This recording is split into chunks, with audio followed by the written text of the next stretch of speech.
Hey guys, welcome to episode 13 of our weekly Super Smash Bros. Ultimate News Roundup, which means there's only 13 weeks left until the game is out, so we're halfway there, guys.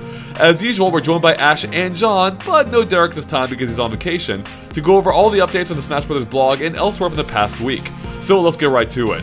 And before we get to things, this is going to be a bit of a shorter episode, I think. You never know with us. Presumably, both because Derek isn't here, but also, there was no Friday update, unfortunately probably owing to the earthquake in Japan and the delayed Nintendo Direct. So I'm guessing there may have been something from the Direct scheduled for today that it has now been postponed, presumably to next week. For now, let's launch into day 1, being Sunday, where we got character overview for Ike. His new character description reads, Ike's side smash attack is extremely powerful, but it leaves him open, so you'll need to read your opponent's moves carefully. You can choose between his Path of Radiance and Radiant Dawn costumes. So yeah, Ike's back, returning from Smash Bros. Brawl, as well as Smash Bros. Wii U and 3DS. Watching the character trailer, I didn't notice any huge changes, although I was never an Ike main, so maybe you guys can help me out there. However, there is one big change here, and that is, I believe in his Radiant Dawn outfit, it seems to have gotten a complete overhaul, including a brand new face. It's like it got a face swap. So an interesting part about the look, actually, is his voice changes too, and they touched on that in the original Direct. But it's very, very subtle, and I don't think it's meant to be that subtle. Like the comparison was him going, prepare yourself, and that's literally the entire difference. How great would it be if there actually wasn't a difference, and they're just trolling us? So people were trying to hear the difference. I know. It's like that, that purple and gold dress. Yeah. Oh God. But it is very cool to have those kind of cosmetic differences outside of just looks. So I love the new voices, even if they don't really sound that different. That was one of the funnier moments of the Direct when they made a big deal about him having 2 different voices, and they're barely different. I heard that's more pronounced in the Japanese version. I heard that as well. But no, I'm really happy to see Ike back. He was actually one of my... I didn't care about him much in Brawl, for whatever reason, but in Smash 4, he's probably in my top 5 to 10 characters that I play, and I just really enjoy the way he plays in Smash 4. And it doesn't seem like he's been changed too much going to Smash Ultimate, although he does have a brand new up aerial. So, he does have a new up air attack, which is nice to see, and it does seem to be a buff. It seems to be, it's like a wide upward swing, as opposed to the kind of like sword twirl he used to do. So it does seem to be a better move.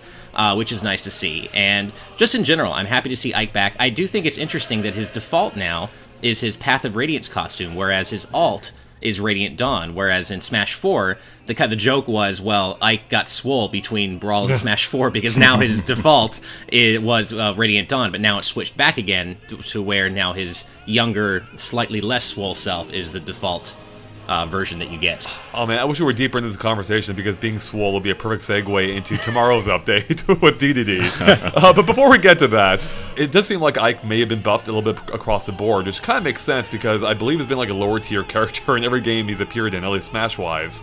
And going by the Smash Bros. Wiki breakdown, it seems like he's had a lot of leg removed across the board from his various attacks. So that may help, because I believe he's always been a bit of a slower character, right? Like a powerful, slower character. So this may help make him a little bit more competitive. But really, all that matters is, as the description pointed out, like his smash attack, his side smash is still uber powerful, and that's the main reason why I like playing with him, every now and then. I just love that side smash. It is so good, just careening your opponents off screen. Oh, I love the sound effect that's associated with Ike's sword. Like, it feels great. It's got a nice crunch to it. Like, when you land that forward smash, or really any of his smashes, you know that you've done something fantastic because that sound effect is so satisfying. He's one of my favourite Fire Emblem characters in Smash for that very reason. Like, all the other ones are quite agile, whereas Ike is just this big, hefty, giant swordsman. And I remember a lot of Japanese people actually didn't like his Smash 4 update. They preferred it back in Brawl, looks-wise anyway. So that might be the reason why the default is now Path of Radiance rather than Radiant Dawn. Fair enough. It's funny, I actually always preferred his Radiant Dawn look, but either way, he looks cool in either costume, and he looks great here in Smash Ultimate, too. He's not one of the characters that seems to have had a super obvious update, but it's just kind of a nice, subtle update across the board in terms of his character model and textures and such. Yeah. Alright, well, I guess let's go ahead and move on to day 2, being Monday, where we got character overview for King Dedede. The description reads, he's not very fast, but he's one of the few heavyweight characters with great recovery. Apparently, a defeat by Kirby inspired him to train hard to learn a new move called hovering, which allows him to float after taking a deep breath. I should mention I added the new move part. It's actually not a new move to this game. It's just him flying around. I don't know if that's been lore before, but I love the little extra detail there about why a penguin can fly. How he was inspired by Kirby and losing to him in order to learn that move and hopefully take him on in the future. That's great. I love that. So, as I kind of touched on with Ike, I do like playing around with heavier, stronger characters. Especially when I don't care too much about winning, because it's just fun to go through and just tear stuff up. It is. And King Dedede might be one of the best ones at that, maybe second only to Ganondorf. Where that hammer, man, if you land that attack, it is so satisfying, especially now, perhaps, with the enhanced facial expressions in this game. Also, there do seem to be a few tweaks to King Dedede, again, going by the Smash Wiki entry, where apparently he can now inhale and spit back objects, I believe, like items. In addition, he has a new down throw where he slams the opponent character into the ground, or his face into the ground. And also has a new final smash, now involving Masked Dedede. I love his new Final Smash. I don't think they've ever quite got it right in prior games, but this one is just so to the point. And it's really loyal to the source material too. Like it feels like it's ripped straight out of Kirby. So yeah, I adore that Final Smash. Yeah, I actually did like DDD Burst from Smash 4, but this Final Smash is even better. Like, it's just cool to get a reference to Kirby Superstar Ultra, period. But yeah, this Final Smash is even better. It really speaks to his character, I think. And yeah, I'm just glad to see him back. I don't play heavy characters as much. I tend to shy away from them. Other than Ike, he's kind of like the exception to that rule. But King Dedede is great. I do like that he's a heavy character with great recovery.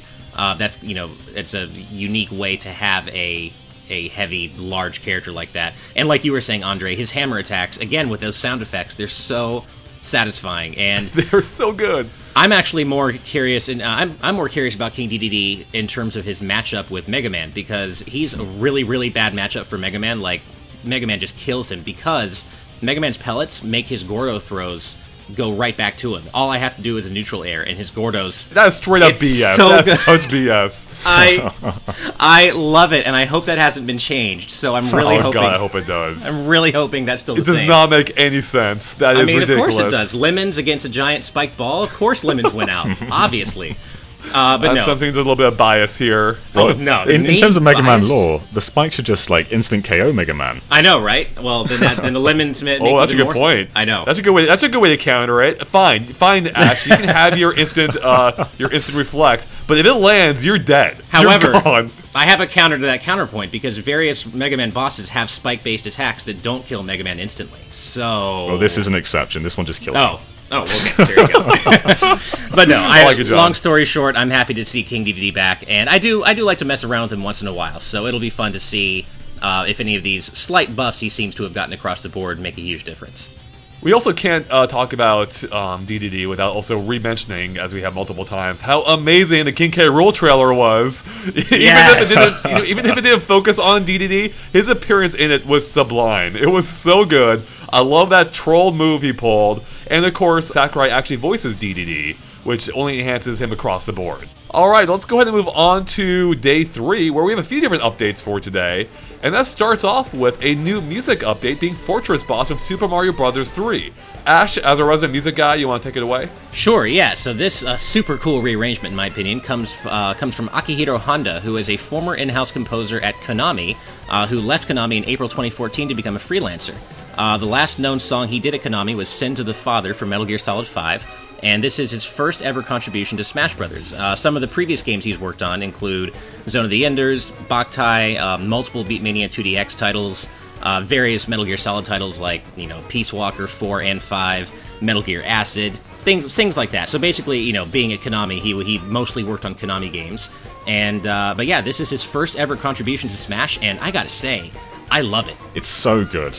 I love how, every single time you hear, the mushroom sound effect, the music gets a bit more intense and a bit faster. It's so good. It really is. That's a good point. I think when I first started listening to it, I'm like, okay, I like it. And then the longer it goes on, the more and more I started to appreciate it. Although I do think this sample we got here is missing something, and that's the actual opening of the song, where it starts off with those few opening notes before we're launching into it. Right. I need to hear those notes. I need to hear how that sounds in this. Yeah. I will say that the sample we do have loses a little bit of something for me toward the end when it gets a little off key, and I know that's stylistically what Honda's going for, and I'm sure with, in the context of the full song, it sounds better. But for me, the clip we got starts off bombastic and awesome and amazing, and maintains that through like most of it, and then the very end starts getting a little off key, again intentionally, but it just loses a little bit of something for me at that point. But I'm sure that at the point after what we hear in the clip, it all, crescendos into something amazing. At the start of the song, I was almost expecting to hear, like, Persona 5's battle system. I was getting really similar vibes to that for some reason. Well, speaking of vibes, I got a strong Mario Kart vibe from it. Like, I was picturing, like, a Mario Kart track to go along with this, or stage as opposed to go along with this song. It's quite jazzy, isn't it? I think that's why it's quite similar to Mario sure. Kart 8's. That might be it. I do think, though, this will be a perfect fit for the New Super Mario Bros. U stage with the dungeon transition, or the dungeon stage, right? So I'm looking forward to it, playing on that one. For sure. Alright, let's go ahead and move on to another update for today, being a stage overview of Final Destination. Finally, we can finally talk about the stage a little bit more in depth. The description reads, though this is a simple stage with no stage hazards or floating platforms, the background has been updated for this game. Make sure you don't get too distracted and get defeated. So yeah, the background, we've seen a couple different backgrounds in this game. There's like the sky background with like a vortex going on, as well as, I think there's like an ocean below maybe. And then we also have the fiery background with what looks to be almost like volcanic activity going on. I don't know, but it looks intense and fierce. And I love that. More specifically, it's reminding me of the intensity of Smash Bros. Brawl. So my point is, I'm hoping the song for this stage is of that caliber, because that is still the ultimate, if you will, Final Destination theme to me. Like that's the peak, and I hope they can match it. Yeah, I agree. Though looking back at Brawl, the platform itself was very boring. It's just a very neat square. Whereas now we have this weird edgy vibe coming off this platform with there's like energy swirling around it for some reason. I don't know why it's there, but it looks cool. Right. I mean, Melee kind of touched on that a little bit. Like, there's a little energy orb at the bottom of the stage, but this one just has so many factors going on. Like, there's pillars pointing out of it. There's spikes everywhere. It looks like absolute chaos, which I love for Final Destination. Yeah, I like the platform itself the most. I think it's the best yet in terms of the design of the platform itself, with all the different angles protruding and the energy ring. That's really cool. I will say, though, that background-wise, I actually do really like Smash 4 still. I love the planets clashing, and like it looks like the Earth is clashing with the sun in the background, and it's just ridiculously epic. And what we've seen of the Smash Ultimate version of Final Destination so far doesn't quite hit those heights for me. However, it's still really cool, and I still like that it seems to me to have a clear Soul Calibur influence. I can't say that's definitely the case, but considering that Bandai Namco helped out with development on both Smash 4 and Smash Ultimate, it wouldn't surprise me if they tried to sneak like a little bit of a Soul Calibur motif in there. And if you look at the designs of like the two main swords in the Soul Calibur series, you can especially see it in Smash 4. And I feel like they've kind of carried over a bit of that aesthetic into Smash Ultimate. But it looks really cool. I have a love-hate relationship with the stage because as much as it can be fun, I feel like people pick it way too often, and I get really bored by it. Its only stage? It's like, God, all my friends will only pick Final Destination, and I get so sick of it. It's like, guys, you have 102 other stages, or you will have 102 other stages to pick. But, I mean, FD is a classic, and it looks really good here. And again, the platform itself, in my opinion, has never looked better. You know, Ash, you say there are 102 other stages your friends could pick from, and you're right, except they're probably going to choose from the Final Destination forms of those stages. Oh, God. Yeah, well, in that case, yeah. That's true, actually. There's going to be a Battlefield version of Final Destination now. OMG. Yeah, well, yeah, it's true. I mean, as much as I do love that they have Omega versions and Battlefield versions, it does make it harder for people like me who wish we could get away from just the flat, featureless stages, but it is good for the overall, the greater good, the overall Smash community to have that option. You're talking about Soul Calibur actually gave me super strong flashbacks to our early discussions for Smash Bros. Wii U and 3DS. I mean, man, that was like a time warp right there. I remember discussing that back in the day, how Final Destination looked like it had the Soul Calibur influence. We were wondering, like, hey, what's that mean for this game? evidently nothing. But anyways, but yeah, I am looking forward to actually playing Final Destination in the final version of the game, because we haven't seen much of this one. We finally got a look at it in the latest direct, some actual gameplay, I should say. But I want to see like a full match on this. Like I want to see how their background like actually looks throughout the course of the match. Does it rotate similar to how Smash 4 did? And like transition from day to night. Like I want to see all that happen. So I'm really excited to see this in action, more in action. Well, by the way, Andre, I will say that I completely agree with you, by the way. The Brawl version of the Final Destination theme is definitely still the best version. It's so good! It's fantastic. Is so good! Yeah, I love it. I hope that, I mean, at the very least, as long as that theme returns, I can live with it. It is. It was in Smash 4. It's coming back. Yeah, I feel like it has to, right? That song is so good. And if Ultimates isn't up to par, I am slamming down all the sliders of Final Destination except for Brawl's theme. That's the only one that's going to be playing in my version of the stage. I will say that I put the Melee one at like 50%, because that one's pretty good too, but the Brawl one's just amazing. Alright, let's go ahead and move on to, I guess Final Destination was the final update for today, officially from the blog.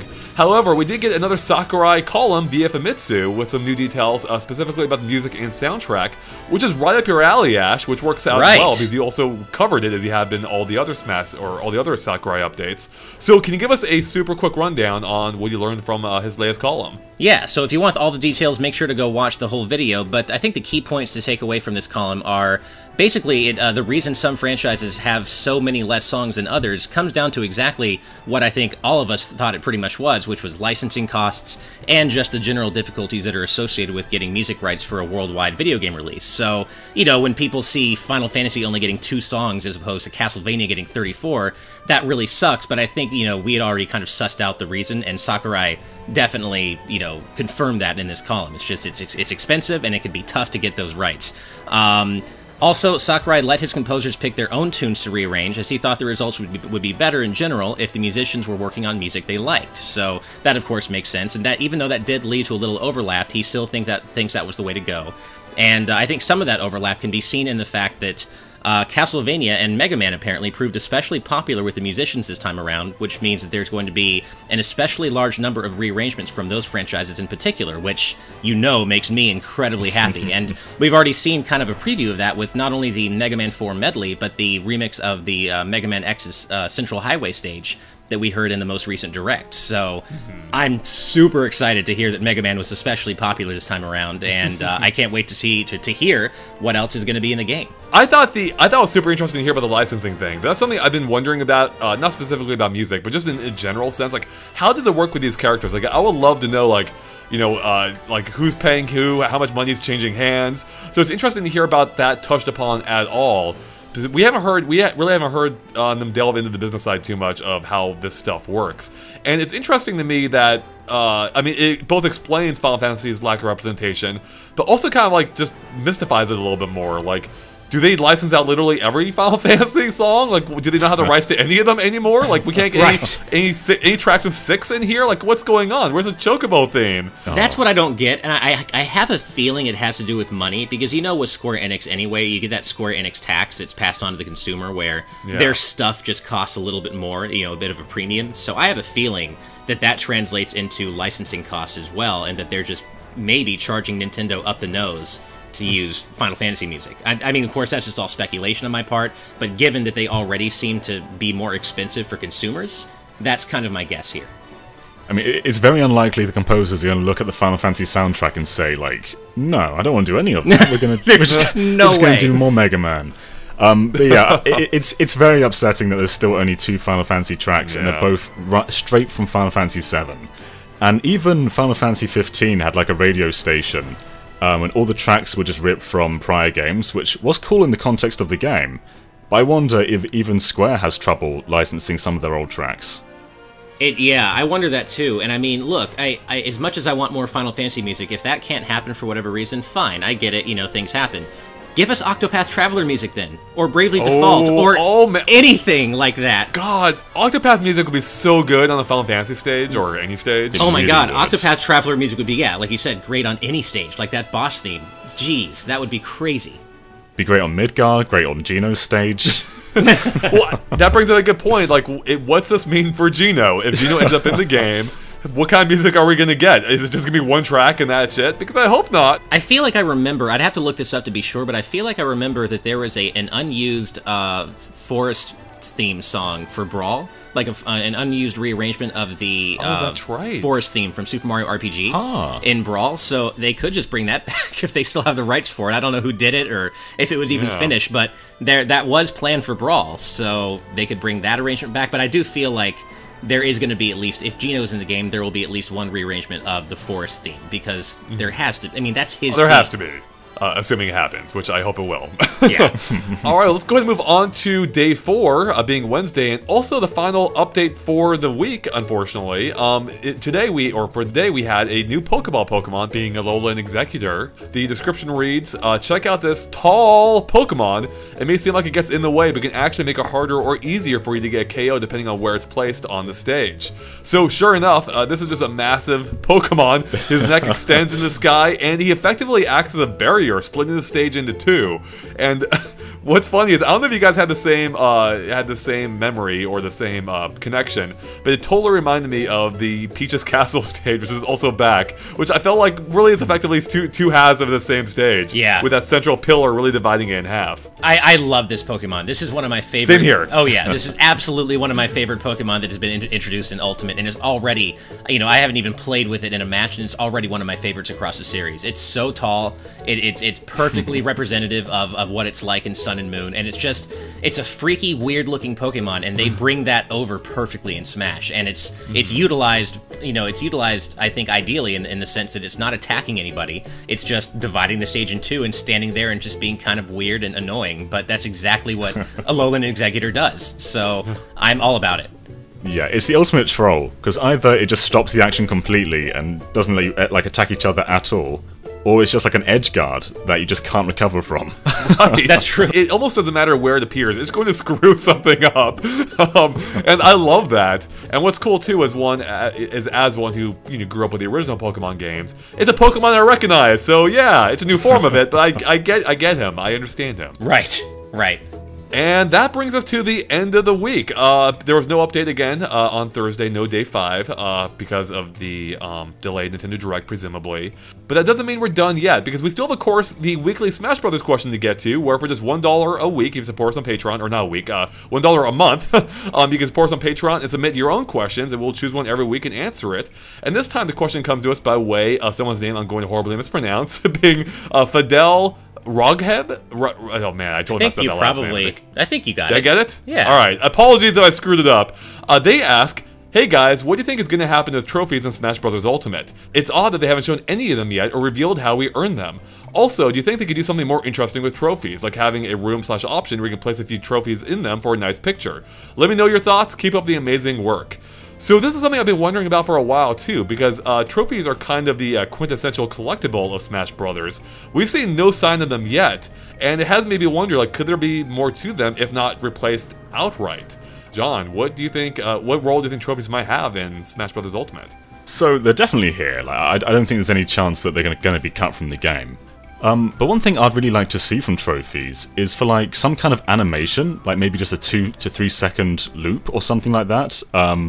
Like, let's say you have Crystal, he was a trophy in prior games, and when you're viewing her trophy, she can just do like a little twirl or something. Just make it a bit more dynamic.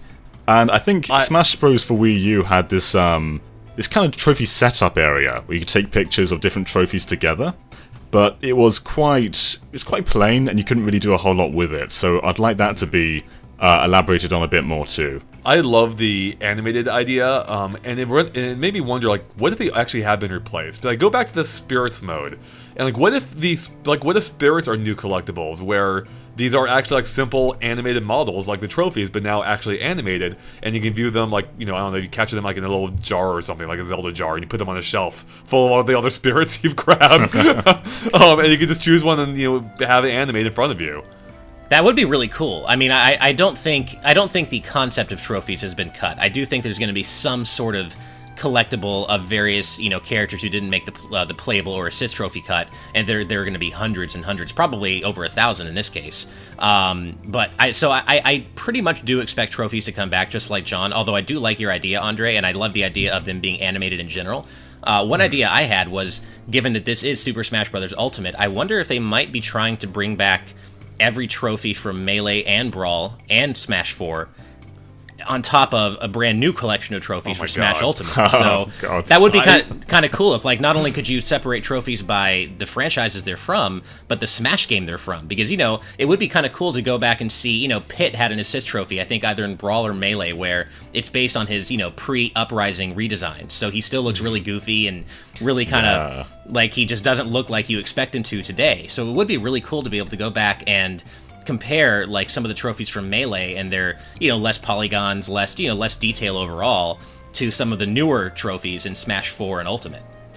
Yeah, that Pit one's from Melee, and it's based off his NES box art. Right. And he's kind of ginger-looking with a bowl cut. It's such a good upgrade, Pit's redesign. Oh, yeah. But yeah, I love that idea.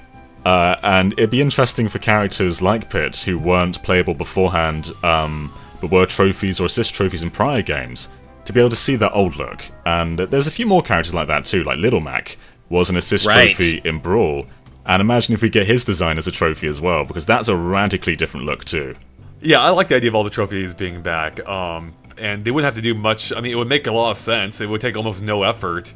They have to keep Daisy's third eye. They do. Third eye in the back of her head. That still has to be there. It's canon. Yeah, it is canon now. So yeah, I mean, I think that'd be neat. However, at the same time, like when it comes to trophies these days, like I thought they were super cool at first. I'm like, oh, that's really neat. And it was really cool to see all these classic characters like updated in 3D for the first time. Because most of them, like in Melee, we hadn't at that point. But I feel like the novelty's kind of worn off these days, and now it's like, it's another trophy. Cool. I'll look at it for like 2 seconds and then move on. So like, I hope that they find some other like greater purpose for them. I completely agree with you. It's like diminishing returns, I guess. Like when it was the original Smash Bros, you have a model for every single character. In Melee, there's like, I guess over 100.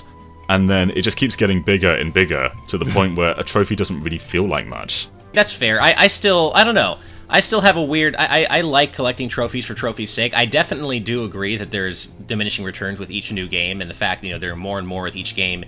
Each one feels less significant, but I don't know. Some of the trophies hide away some really well-written text by Treehouse that for me kind of counts as an Easter egg, and I don't know. I go through and actually, I don't spend hours rotating and looking at every trophy, but I definitely take the time to at least go through and read the trophy description for every new trophy once, because Treehouse manages to sneak in little references and little jokes and things that I love, and I love those kinds of things. So I don't know. Even if you don't have any brand new uses for trophies in Smash Ultimate, I wouldn't personally see that as a negative. Although I do also see where you guys are coming from, in that each new Smash game, the concept of a trophy just to have as a trophy does kind of have diminishing returns each time.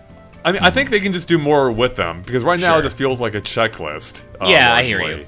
And I think what didn't help with the fact is that there was so much unlockable crap in Smash Brothers Wii U and 3DS. I just got tired of the entire process. Sure. So I would love if they did more with it, such as I think Fidel's idea here of there being like a room is not bad, like a room you can actually decorate. Like I think, was it Smash Brothers Melee that we had in one of the backgrounds there was like a room and there was like a Virtual Boy in it? Right. Yes. Yeah, you remember that? Like maybe you got your own like virtual room that you can deck out however you want to these trophies, or maybe other memorabilia, like maybe there's posters or something you can unlock. I don't know, all kinds of things. Or maybe like what if there's a stage creator and what if that comes back and you can like put in trophies of like hazards, like you can slot them wherever you want. I'm almost reminded a little bit of how like Worm stages had like, you know, weird things all over the place. What if we just slap down a, I don't know, a trophy for an ocarina and just have it stick out of the ground and have it act as like a giant platform. This sounds so much like Pokefloats right now. Like just a it custom actually. Pokefloats. That's how you get Pokefloats back. There you go. Your own custom Pokefloat stage. Yeah, that would be really cool. I mean, I like trophies as they are, but I agree that them having more utility and just having more that you can do with them definitely would make sense. As much as I love the animation idea, I don't know how feasible that actually is, just because... Probably not. That, you know, yeah, that'd be a lot of work. Smash Wii U had 716 trophies before DLC and 743 after. So, assuming that because Sakurai's a madman, and that we'll probably have at least 1,000 trophies in Smash Ultimate, probably not feasible to have every single one have an animation. However, I would love that idea. Let's take a quick let's do a quick betting round. How many trophies are there going to be in this game? So how many were there in Smash 4? 900 and something. No, it was 743 after DLC. Okay. I'm good. You guys ready? Got your guesses? Yep. Sure. All right, John. What's your number? I think I'm going high. 1,321. Oh man. All right, Ash. How about you? I'm gonna say 1,047. Okay. Lower. Well, John, if you thought your number was high, this might shock you. I'm going 1,653. Wow. So more than double. More than double Smash Wii U's. I was gonna say, poor Sakurai just can't, like, his expectations are just, you can't beat those expectations. That's easily, he said more than double of Smash Wii U's. Yeah, that's right. I expect big things, man, from the man. Ultimate Smash. We'll see. Although, on the one hand, or on the other hand, I kind of hope we don't have that many, because I really don't want to unlock all those. I'm not looking forward to that trophy compilation video, so... Yes, that's for sure. Actually, one more thing. Do you guys reckon stickers will return? No. Nah. Okay. I hope not. Not really, no. I just found them kind of annoying. I remember them popping up in Brawl, and just randomly during a match, it's like, why is this piece of paper floating down from the sky? Yeah. Oh, it's a sticker. Wasn't stickers how the Stunt Rate FX card got represented in Brawl? Yeah, that might be why I don't want them back. It's such a... That's exactly why they slap in shouldn't the come face. back, because Stunt Race FX doesn't need to be in Smash. Ash, I cannot handle you right now. Uh-huh. Actually, real quick. How do you think we're going to lock trophies this time? If they are in fact back, or some form of them, what are we going to do here? Because in past games, or in some past games as I recall, they would also just appear during matches, right? Mm-hmm. But I believe in, was it Wii U? There was the trophy. How did you get them in Wii U? The trophy rush. It was that box minigame. The box breaking game. How can I spent so many freaking hours in that game? How can I forget? Yeah. Most of which unlocking custom moves I already had. I much prefer the trophy game. I think it was in Brawl, like the little pinball type. The shooting game? Yeah, the shooting thing, yeah. Oh, so fun. Much prefer that. So hopefully we get a minigame in Smash 4 that's a little better than the box-breaking one, just because that wasn't really my thing, personally. And I don't think a lot of people really enjoyed it all that much, so... I want a variant on that, on the Brawl version, the shooting game, but I want it in the form of a pinball table. The pinball itself will be a Smash ball, and yeah, you just smash the ball around and unlock trophies that way. That sounds cool. I also really like the shop. Like, I mean, I was fine with the trophy shop in Smash 4, and I like that there were some that you could get in the shop and then others you had to get outside of the shop. But I wouldn't mind, because you get coins across, or because you have gotten coins across every mode in previous Smash games, I like the idea of having a shop return, and at least, even if you can't get every trophy like that, getting a large deal of them. Yeah. Yeah, or the ones you want. Or the ones you want. And still having the ones like, the exclusive ones to Classic Mode and All-Star Mode and things like that. Mm-hmm. Mm-hmm. Yeah. And with Classic Mode kind of returning to its roots, it'd be really cool to have those sort of, those breathers in between modes every now and then. Like that level where the trophies kind of fall from the ceiling and you have to try and hit them into that little groove in the middle. I'd like to see something like that return. Yeah, just make it interesting. Just make it not boring to unlock trophies. Exactly. And with that, I think we're at the end of the week. So thank you so much for the question, Fidel. And again, if you have your own questions, you can submit it to us for just $1 a month on Patreon, and we will choose one every week. So maybe we'll answer your question next week. And if you liked our video, make sure to follow us on Facebook and Twitter and Instagram via the links in the description below. Otherwise, we'll catch you next week, where we'll be under the halfway mark to the release of Smash Bros. Ultimate. Hell yeah, guys. Can you believe it? We're almost there. Or, I know. Not almost there. We're closer, though. We're more than halfway, or we're halfway now, but we will be, yeah. Yeah, it's gone by fast so far, so maybe it'll only go faster from this point. That's the hope. Yeah, it is a hope. Alright, we're out. Bye.